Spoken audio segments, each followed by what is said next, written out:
Good afternoon. Welcome to Nini's Nest, where we read stories together. Sometimes we might talk about writing stories together or doing illustrations, learning some art and how to draw things that might make you an illustrator one day. I actually looked up scarecrows in Wikipedia, and the history of those and the definition there said they are decoys or mannequins, often in the shape of a human, usually dressed in old clothes and placed in open fields to discourage birds from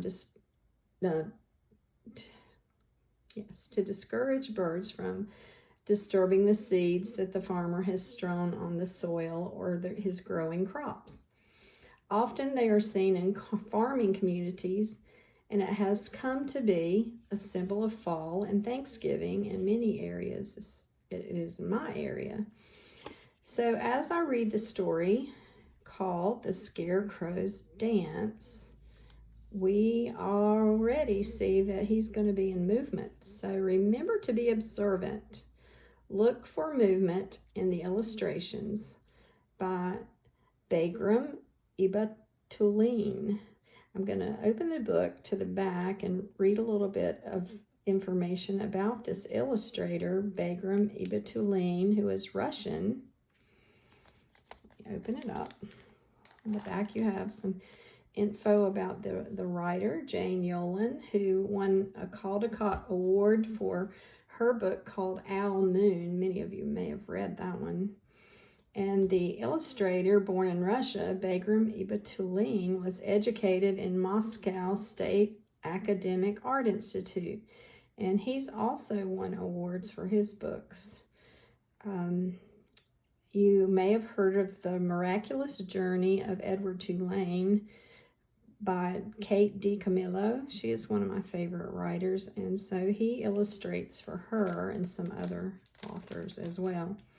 So I'm going to go back to the cover and let you see this beautiful illustration on the front cover. Their names are at the bottom here, and I have to move it up for you to see that. Take a look at the cornfields he's standing in, but mostly be observant of the movement in this picture, because after this I'm going to talk to you a little bit about how you might draw a scarecrow of your own. Are you ready?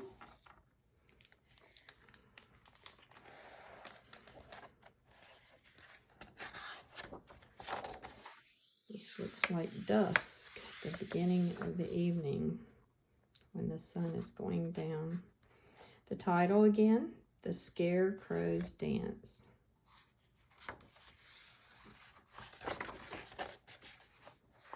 By Jane Yolen and illustrated by Bagram Ibatulin.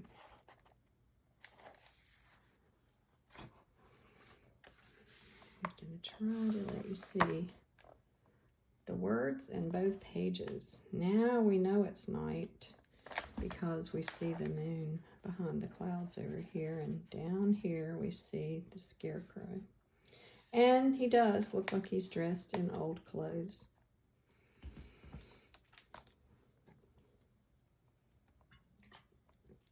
An autumn eve, the moon was high, as yellow as a black cat's eye.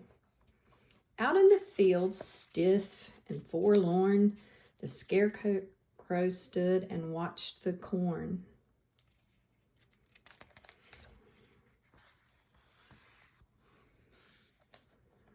Love this photo. Nighttime came, the long bell tolled, as down the rows a wild wind rolled. The wind blew high, the wind blew low. It blew the clothes off the old scarecrow.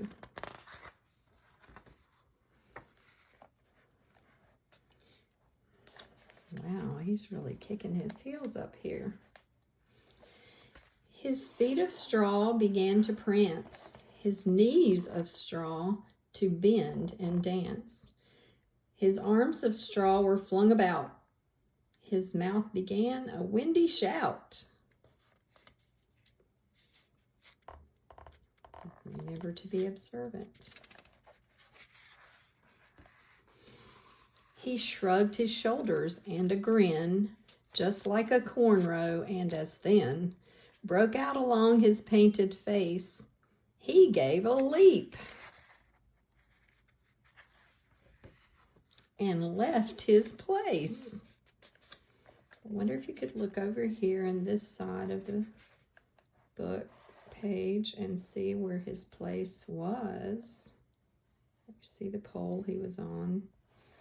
Out in the distance, you see the farmhouse. And here he goes, dancing down the row. He jogged a row and trotted back along the cornfield's dirt-piled track, while high above his painted head, the crazed and cawing black crows fled. Excuse me, wrong word. Crows fled. He danced past tractors in the field, still waiting to bring in the yield, past cows who lay down in the grass, and watched him as he silent passed.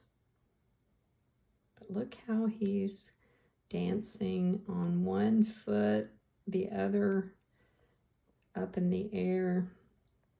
He looks joyful.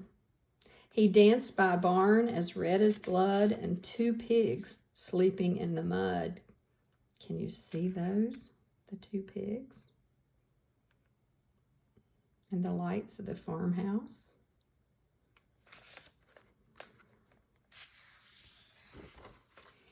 He pirouetted on the lane, and then into the yard he came. Ahead he saw a yellow light, the family tucking in tonight.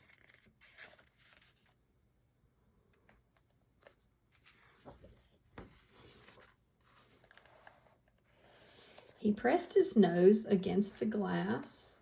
There we see him over here on this side. His straw feet into crinkled grass, and he watched a child on bended knees begin a prayer by saying, "Please,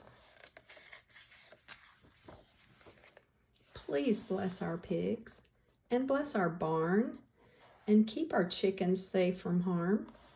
Bless our cats and bless our cows. Bless our tractor and our plows. And bless tonight our old Scarecrow who guards the fields and each corn row, so that tomorrow when we reap, there will be lots of corn to keep."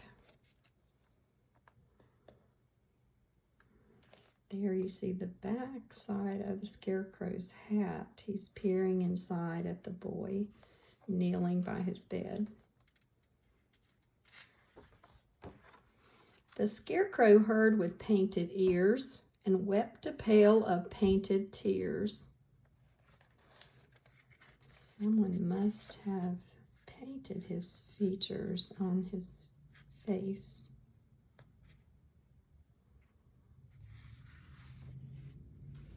Then turning, danced back to his field, and right before the pole he kneeled. What prayers do scarecrows make to God, of sky and rain and wind and sod? There he is. Or do they touch on love or beauty? Do they sing of faith and duty?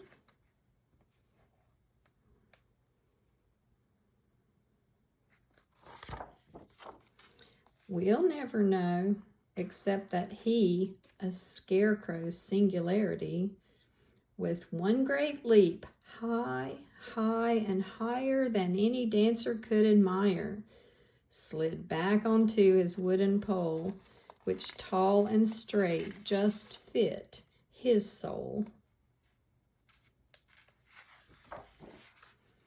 For anyone can dance, thought he, but only I can keep fields free.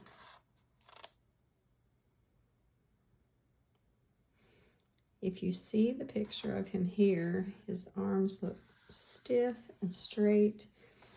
He's back at the place where he feels like he is supposed to be doing his job for the farmer. I want to go back to the front cover and let you look at the things that might make you see movement in this picture. Do you recognize the difference in these arms and the ones I just showed you? They have curves. That means movement when you draw. And you see the curve in the corn stalks and the ends of those. And you also see the movement of the birds by their wings being different positions. Let's look at a couple more pictures inside.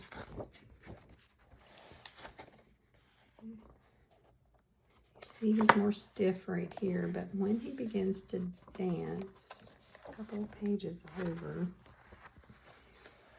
you see there's movement up and the movement of the trees over here, bending, curving.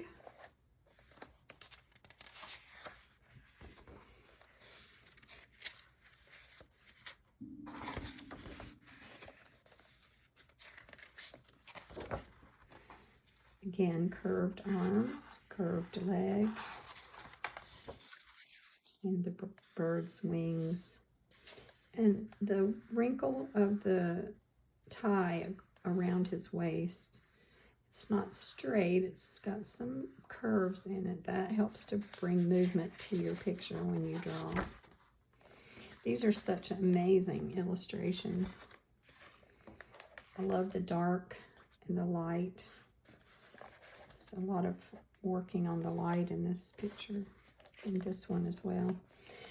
So I want to show you a picture of something we used to color with crayon in kindergarten when I was a teacher. And you can see this could be drawn simply by you by just using those shapes we talked about last time. The square for the part of his shirt, rectangles for legs, a square for the patch on his clothing. You could say maybe a half circle, sort of rounded shape for the hat. And remember the leaves that we made like fingers? Same thing here, curving up and down. And then these are zigzags that you can make for the straw that's coming out of his shirt. I hope you'll maybe think about drawing a scarecrow and a crow after you have heard this story, and you might even want to go for a dancing scarecrow and use some movement. I hope you enjoyed the story today of the Scarecrow's Dance by Jane Yolen and illustrated by Bagram Ibatulim. Come back next time, subscribe, and like this episode, and give a comment if you'd like.